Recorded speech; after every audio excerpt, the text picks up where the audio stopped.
My mom praised herself for shaping communities and mocked me during her lifetime award speech. So I exposed her real estate scandal and ruined the gala in front of her partner, her colleagues, and the entire urban design board. When I walked into the lobby of the old Warner Theater downtown, I knew nothing had changed. The place looked incredible, all gold trim and Art Deco arches, cocktail waiters weaving between suited guests and glittering dresses. The National Urban Design Association had pulled out all the stops for their gala. And at the center of it all, my mother, Mary Ann Dorsey, practically glowing beneath a massive banner with her name on it. Lifetime Achievement Honoree. I adjusted my tie, the only one I owned, and tried to smile like I belonged. "Darius," a voice called. I turned to see Isaac, my older brother, striding toward me with that perfect posture and $2,000 suit. Look who finally emerged from the jungle. I gave a tight smile and accepted the half-hearted hug. "Nice to see you, too." Isaac stepped back and gave me a once-over, his mouth twitching. "Didn't think you'd make it. Figured you'd be in Nepal or wherever it is you disappear to." "Cambodia, last month," I said. "But I made it." He clapped me on the shoulder with just enough pressure to remind me who the successful son was. "Mom will be thrilled." Speak of the devil. Mary Ann materialized from the crowd, flanked by 2 city councilmen and a woman with a name tag that read Deputy Director. Her dress was sharp, navy satin, fitted, tasteful pearls. The applause hadn't even started yet, and she already looked like a statue meant for a pedestal. "There's my little explorer," she said, air-kissing my cheek. "Glad you could squeeze us into your, what is it now?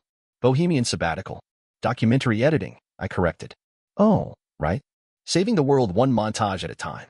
The deputy director gave a polite laugh. I forced one, too. The reception was in full swing. Glasses clinked. Laughter echoed. At the center of it, my mother greeted people like royalty, while Isaac schmoozed beside her, charming and polished. I stayed on the edge of the room, sipping something with elderflower in it and trying not to bump into anyone with a press badge. Every few minutes, someone would nod at me with vague recognition. The younger son. The wanderer. The one who lived out of a backpack and made videos that nobody here had time to watch. And yet, they all owed tonight to me, at least a little. I had built a different kind of lens, one that saw what they didn't want seen. But I smiled. I waited. Because tonight wasn't for me. Not yet. From across the room, Isaac raised his glass in my direction and winked. Mary Ann laughed at something a senator said and touched Isaac's elbow, not even glancing at me. I knew that undertone too well. I was the tolerated black sheep, and nothing had changed. By the time the lights dimmed, most of the guests had settled into their seats inside the main hall. The stage was framed with soft gold drapes, and behind the podium, a massive screen displayed a looping slideshow of Mary Ann's career, her ribbon cuttings, her groundbreakings, her handshakes with mayors and governors. I slipped into a seat in the back row, clutching a cocktail that had long since gone warm. The first speaker was a city commissioner. He spoke in broad strokes about revitalizing blighted corridors and turning asphalt into opportunity. Then came a woman from Mary Ann's grad school days who reminisced about late nights spent drawing street grids and dreaming about mixed-use zoning. The crowd chuckled and nodded appreciatively. They were eating it up. Then came the former mayor. She didn't just plan neighborhoods. He boomed into the mic. She shaped the very soul of this city. Polite applause followed. I could already feel the heat of the spotlight creeping in. This was the part where they'd pivot to the personal. Right on cue, Isaac took the stage. He adjusted the mic like a pro and flashed his signature grin, the one that made people feel like they'd known him forever. "Our mother is, without a doubt, a force," he began. "A builder, a reformer, a visionary. But more than that, she somehow managed to raise 2 sons along the way. Well, 1.5. The audience chuckled. "She likes to say I was born with a spreadsheet in one hand and a property deed in the other. Darius, on the other hand." He paused, glancing into the crowd like a stand-up comic delivering a zinger. "Darius took the scenic route. Literally. Through forests and deserts and internet cafes in Thailand." Laughter again.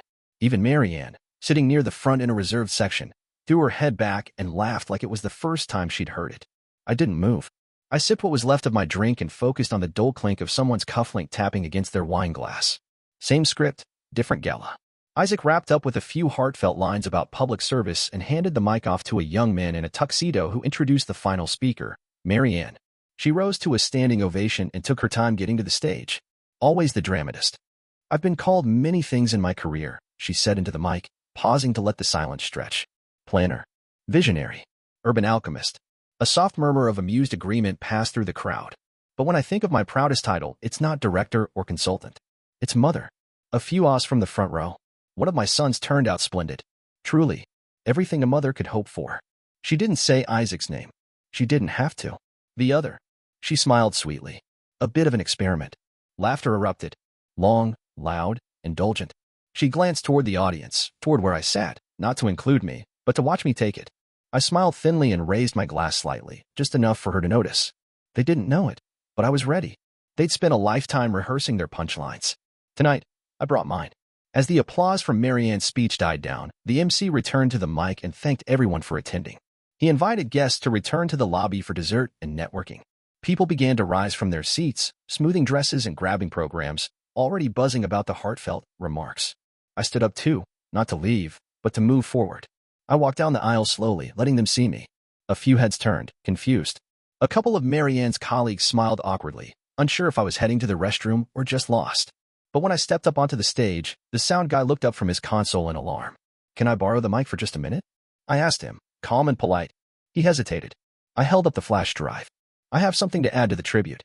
He looked over at one of the AV techs, who shrugged, then nodded toward the screen. I walked up to the podium, slowly, deliberately. "Evening," I said into the mic. My voice echoed across the theater. The chatter quieted. A few people sat back down. "My name is Darius Dorsey. I'm Marianne's younger son. I know I wasn't on the program tonight, but I brought a small tribute of my own." I held up the flash drive between two fingers. "I promise it's short. Just a video. You could say it's part of the family history." Some people chuckled. Most just watched. I handed the drive to the AV team. The big screen behind me flickered, then went black. Then came the first slide, a scanned email dated 7 years ago from a city compliance officer. The subject line read, Non-compliant design modifications Pilsen Heights redevelopment phase 2. The body of the email detailed multiple code violations, unit density irregularities, bypassed environmental assessments, safety waivers stamped without inspection, all tied to a housing project that bore Marianne's signature. A ripple went through the crowd. The next slide appeared.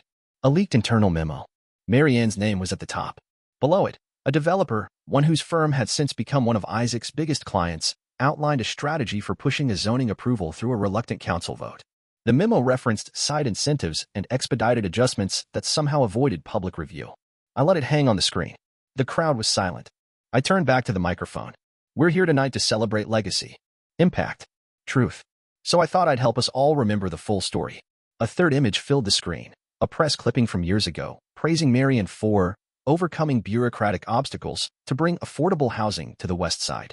And right next to it, a photo of the project's current state, cracked walls, broken elevators, and tenants holding signs demanding relocation. I stepped away from the mic. For once, no one said anything. People weren't laughing now.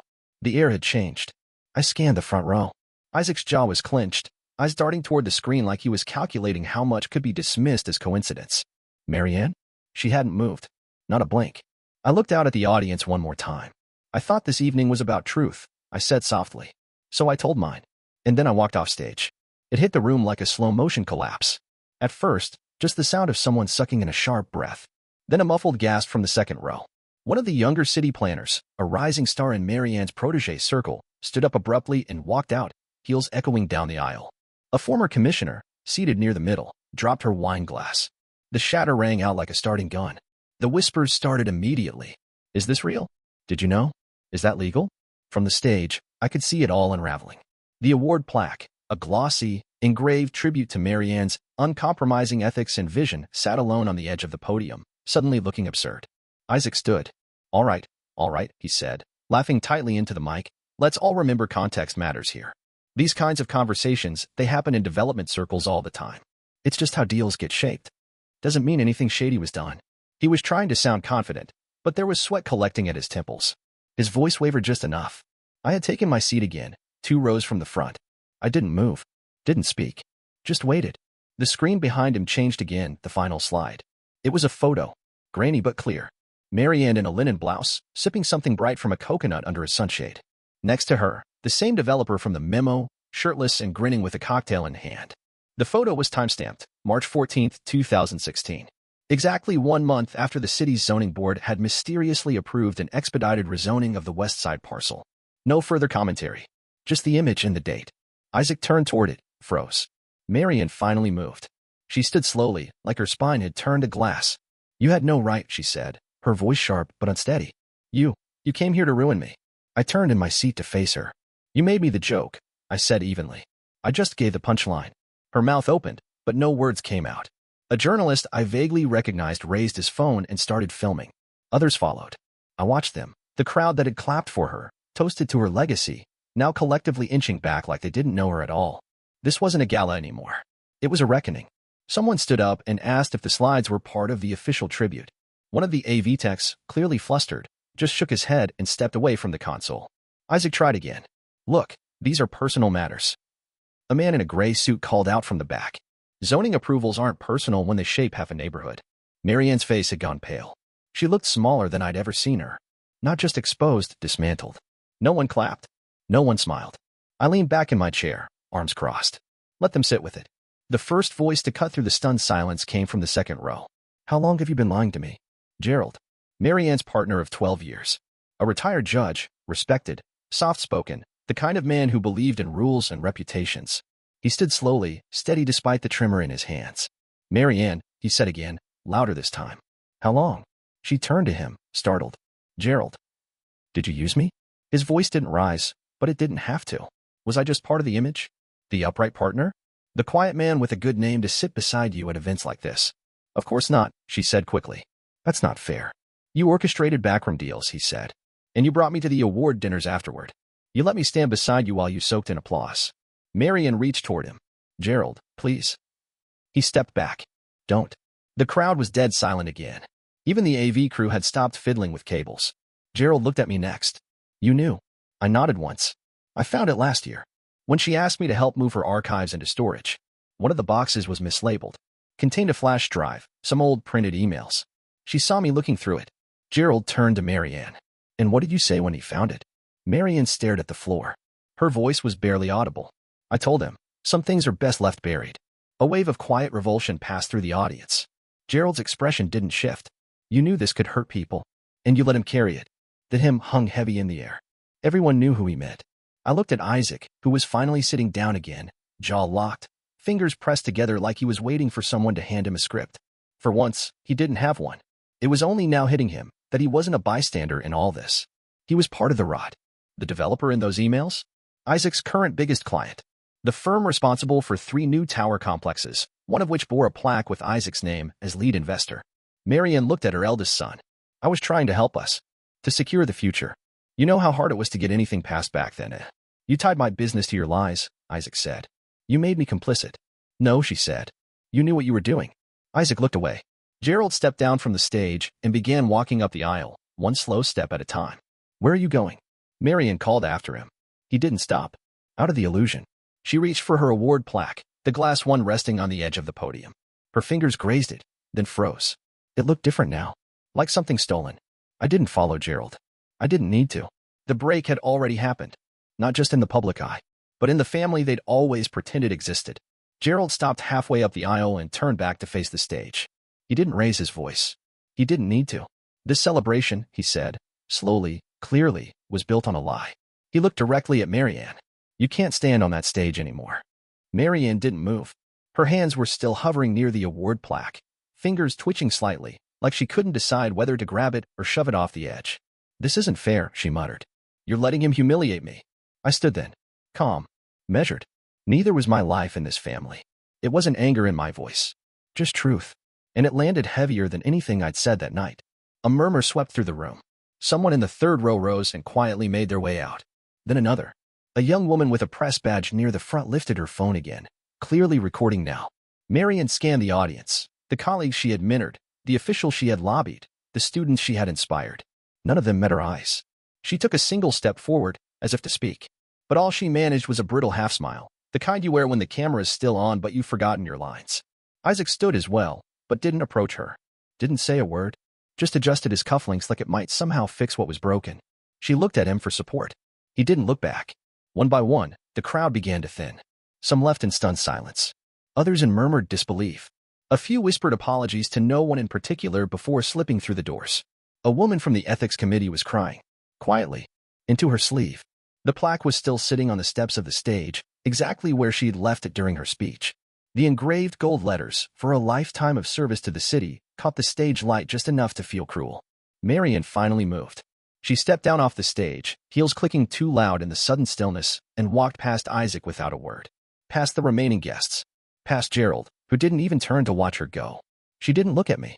Didn't look at anyone. Just kept walking until the doors swung open and swallowed her whole. The last sound she left behind was the faint tap of her heels and the soft creak of the heavy doors closing. The award stayed behind, alone, forgotten on the stage steps. And no one reached for it. Not her sons. Not her partner. Not the city she thought she had shaped. She left in silence. And this time, I didn't follow. The theater was almost empty by the time I made it back to the reception hall. A few stray guests lingered around the catering tables, whispering in hushed tones over half-finished flutes of champagne. I found a quiet spot at one of the cocktail tables near the edge of the room. My drink was long gone, so I poured a glass of water and sat there, hands folded, the buzz of the night finally fading into something like silence. A few people glanced my way as they left. Most didn't say anything. One woman, a junior planner, maybe mid-20s, gave me a short nod as she passed. Respectful, uncomfortable, but honest. That was something. A few minutes later, Gerald appeared. He moved slowly, like a man walking through the ruins of his own house. He sat across from me, smoothing his hands over his slacks like he needed something to do with them. "You could have told me privately," he said. I nodded. "I could have." He looked at me, really looked at me, for the first time in years. "Why didn't you?" I took a sip of water before answering. "Because if I had, nothing would have changed," I said. "She would have twisted it, made it about loyalty or forgiveness or image. Like she always does." He nodded once. He didn't argue. We sat there for a long while, not saying much, just breathing in the wreckage of what used to be. Finally, he spoke again. "I always thought you were just angry. About the way they talk to you. The jokes. The distance." I didn't say anything. "I thought you were dramatic." I raised an eyebrow. "I get that a lot." He chuckled. "Not because it was funny. Just because there was nothing left to defend." "But now," he said, "I understand." I studied him for a second, the quiet, careful man who had spent over a decade standing beside Marianne, convinced he was part of her legacy. "You don't have to take sides," I said. "I already did." We fell into silence again.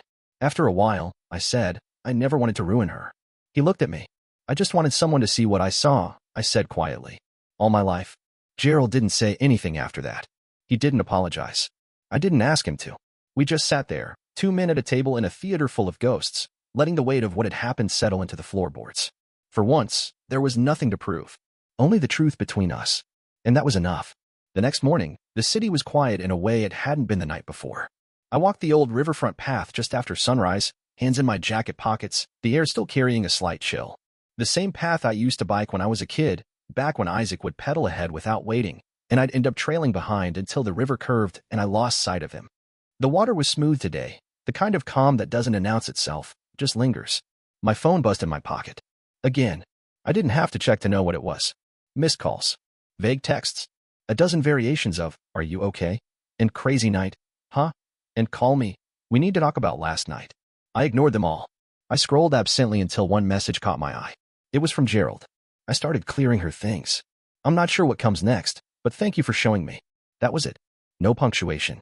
No questions. Just that. I didn't reply. Not because I was angry. Not because I didn't care.